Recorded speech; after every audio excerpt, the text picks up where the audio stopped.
Booster. आज इस video lecture में I will tell you how the equilibrium constant relate with the electrode potential of the cell. तो let's begin today's topic. और अगर अभी तक आपने चैनल को लाइक शेयर सब्सक्राइब नहीं किया तो जल्दी से मेरे चैनल को सब्सक्राइब करें। Okay, so how we can relate equilibrium constant with the electrode potential. So यहाँ पे हम लोग लिख लेते हैं इलेक्ट्रोड पोटेंशियल। ये जो टॉपिक है this is from the class 12th chapter 3 electrochemistry and electrode potential with how it is relation. और हम इसको हेडिंग डाल देते हैं relation of electrode potential with equilibrium constant.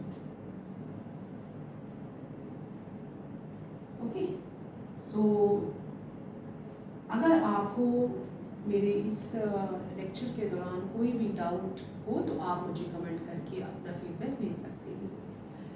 Relation of electrode potential with equilibrium constant, अपने previous video lectures में मैं already इस चैप्टर के साथ आपको डील करवा चुकी हूँ। तो जो इलेक्ट्रोड पोटेंशियल है we are representing electrode potential with E cell, इस तरह से हम लिखते हैं, ठीक है।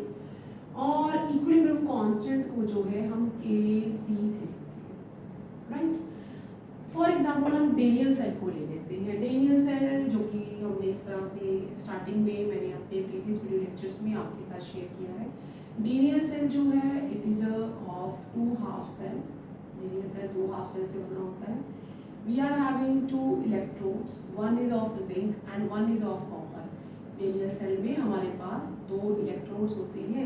एक इलेक्ट्रोड जो है वो कॉपर का होता है, जिसे हम लोग क्या कहते हैं, इसे कॉपर है और इसे हम क्या कहते हैं, कैथोड है। और ये हमारा पॉजिटिव है और यहाँ पे क्या होता है, रिडक्शन होता है। और यहाँ पे जो कॉपर है वो अपने ही सॉल्ट सोल्यूशन के अंदर डिप है, मीन्स यहाँ पे जो इलेक्ट्रोलिटिक सोल्यूशन है that is the CuSO4, copper sulphate यहाँ पे अवेलेबल है। दूसरी तरफ हम जो एनोड है, एनोड को हम जिंक का इलेक्ट्रोड बनाते हैं। तो यहाँ पे ये जो है वो Zn है और यहाँ पे जो इलेक्ट्रोलिटिक सोल्यूशन है वो ZnSO4 है, ठीक है। इन दोनों को हम लोग बाय एक्सटर्नल मीन यहाँ से हम वोल्ट मीटर के साथ अटैच कर देते हैं और इन दोनों हाफ सेल को हम एक सॉल्ट ब्रिज के साथ अटैच कर देते हैं। ये मैं अपने प्रीवियस वीडियो लेक्चर्स में आपके साथ शेयर कर चुकी हूँ। ये हमारा एनोड है और यहाँ पे ये नेगेटिव होता है, ठीक है। अब क्या है, इलेक्ट्रॉन्स जो है वो जिंक से ट्रांसफर होते हैं इस सोल्यूशन में और जो चार्ज है वो यहाँ से यहाँ तक फ्लो होता है। तो जो करंट है वो इधर फ्लो होगा और जो इलेक्ट्रॉन्स है वो इस तरफ फ्लो होंगे। ये हमारा जो सेटअप है that is of the Daniell cell. ये डेनियल सेल का सेटअप है जो कि एग्जांपल है इलेक्ट्रोकेमिकल सेल का, कैल्विनिक सेल का और वोल्टिक सेल का। इस सेल को हम किस तरह से रिप्रेजेंट करेंगे, Zn जो कि सॉलिड में था प्लस उसके साथ क्या था, कॉपर जो कि एक्वस में था और वो अपने आयनिक स्टेज पे था।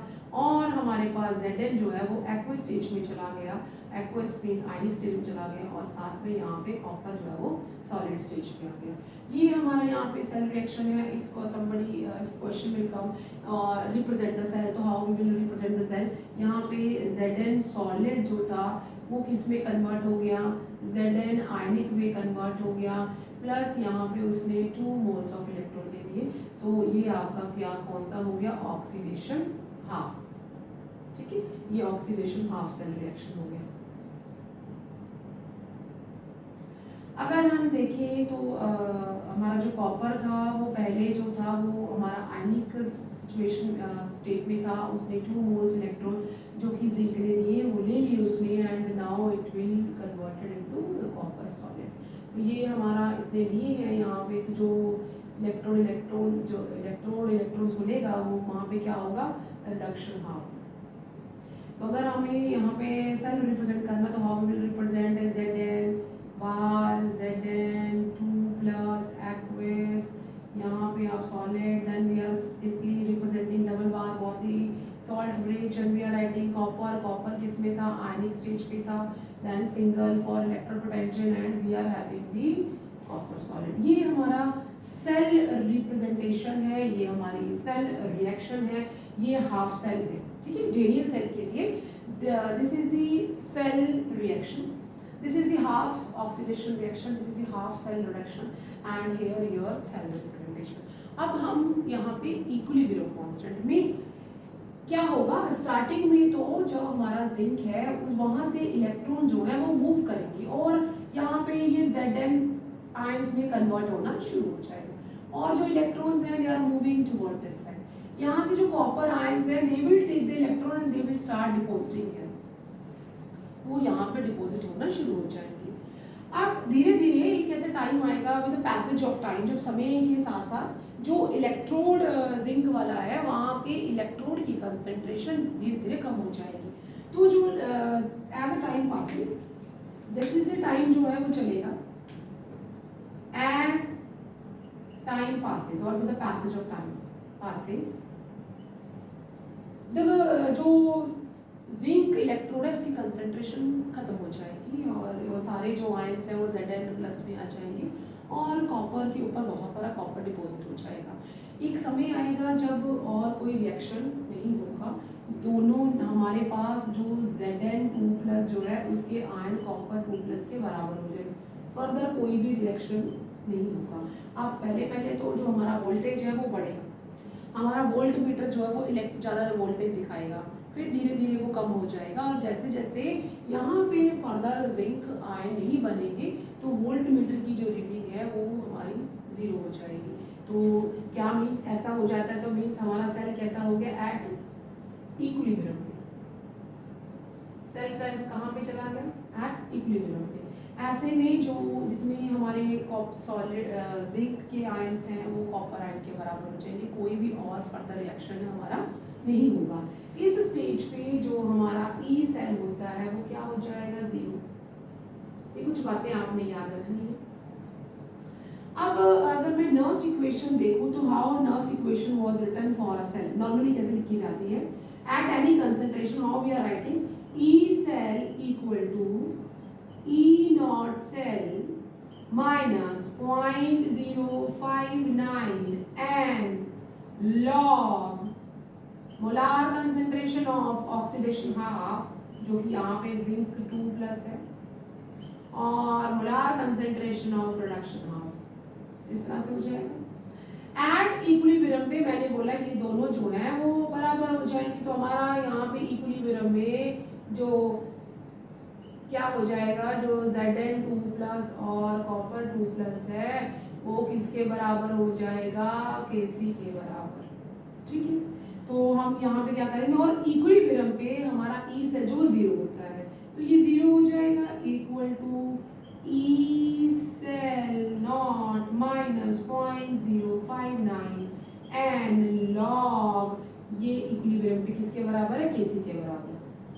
आपने सिंपल फाइनल रिलेशन याद करना है, ठीक है, इस तरह से हो गया। अब अगर हम बात करें एट 298 केल्विन, 298 पे हम बात करें तो जो हमारा ई नॉट सेल है वो क्या होता है, 1.1 वोल्टेज। हम क्या करेंगे, इस ई सेल को इधर ले आएंगे, तो ई सेल, तो ई नॉट सेल जब इस तरफ आएगा तो माइनस का साइन आ जाएगा, equal to -0.059 and log Kc, इस तरह से हो जाएगा। अब यहाँ से हम दोनों माइनस जो है वो कट ऑफ कर देंगे and what we will have E naught cell equal to 0.059 and log Kc। So here is the relation between, और मैंने अभी बताया जो E सेल एट 298 पे कितना होता है, 1.1, तो आप इसको सिंपल भी लिख सकते हैं, that is equal to 1.1 into, आप क्रॉस मल्टीप्लाई करें n by 0.059 equal to log Kc। So ये कुछ रिलेशंस जो है, अगर क्योंकि यहाँ पे नंबर ऑफ मोल्स 2 है, मुझे दिख रहा है कि number of moles 2 he, 2 electron के मोल्स ट्रांसफर हो रहे हैं, तो मैं n की जगह 2 भी लिख सकती हूँ। पर जनरली अगर आपने ये रिलेशन याद करना है तो आपने देखना हाउ ई से ई नॉट के साथ आपका log Kc किस तरह से रिलेट हो रहा है। So this is the equation, आपने बस इसको याद करना है। और फॉर डेनियल सेल ये जो n है वो हमारा क्या है, 2, डेनियल सेल के लिए 2 है, तो अगर हम इसे सॉल्व करेंगे तो इसकी वैल्यू कितनी आ जाती है, that is 2.88 into 10 to the power 37। तो ये जर्नल जो वैल्यू है लॉग केसी फाइंड आउट करने के लिए, that is E naught cell equal to 0.059 N means number of moles of electron, तो किसी भी सेल के लिए अलग अलग हो सकता है लॉग केसी।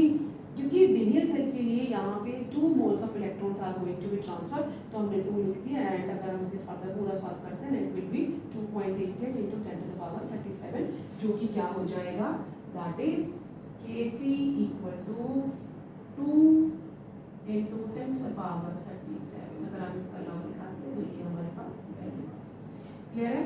तो आप जल्दी से इसे नोट डाउन करें कि how the electrode potential relate with the equilibrium constant. So this is the relation E naught cell equal to 0.059 n log Kc, और डेनियल सेल के लिए Kc की value 2 into 10 to the power 37, क्योंकि वो prefixed है, वहाँ पे 2 number of moles जो है वो ट्रांसफर हो रहे हैं।